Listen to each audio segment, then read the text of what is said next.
Postpone ಮಾಡ್ತಾ ಇದ್ದೀರಾ? ಬೇಡಪ್ಪ, ಇವತ್ತಂತೂ ಬೇಡ, ಸ್ವಲ್ಪ ಸಮಯ ಆಗಲಿ, ನನ್ನ ಲೈಫಲ್ಲಿ ಇನ್ನಷ್ಟು ಅಚೀವ್ ಮಾಡಲಿಕ್ಕಿದೆ, ಅದಾದಮೇಲೆ ಈ ಒಂದು ಟ್ರಿಪ್ ಪ್ಲ್ಯಾನ್ ಮಾಡೋಣ.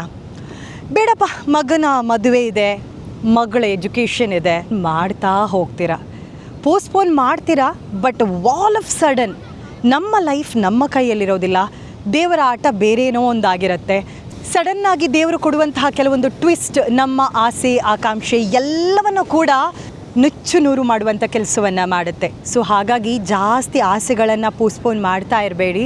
ಲೈಫ್ ಒಂದೇ ಇರುವಂಥದ್ದು, ಬದುಕಲ್ಲಿ ಏನಾದರೂ ಒಂದು ಮಾಡಬೇಕು ಅಥವಾ ಒಂದು ಒಳ್ಳೆ ಮೆಮೊರೀಸನ್ನು ಗ್ಯಾದರ್ ಮಾಡಬೇಕು ಅಂತ ಹೇಳಿದರೆ ಜಾಸ್ತಿ ನಿಮ್ಮ ಕನಸನ್ನು ಪೋಸ್ಟ್ಪೋನ್ ಮಾಡಬೇಡಿ.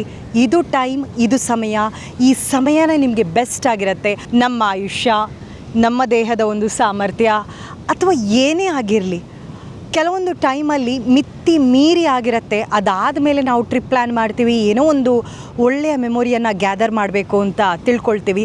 ಬಟ್ ಅಷ್ಟರಲ್ಲಿ ಕಾಲ ಮಿಂಚು ಹೋಗಿರುತ್ತೆ. ಸೊ ಇದೇ ಸಮಯ, ಈ ಒಂದು ಸಮಯವನ್ನು ಬ್ಯೂಟಿಫುಲ್ ಆಗಿ ಯಾವ ರೀತಿ ಲೀಡ್ ಮಾಡಬೇಕು ಹೇಳುವಂಥ ಯೋಚನೆ ನಿಮ್ಮದಾಗಿರಲಿ. Thank you so much.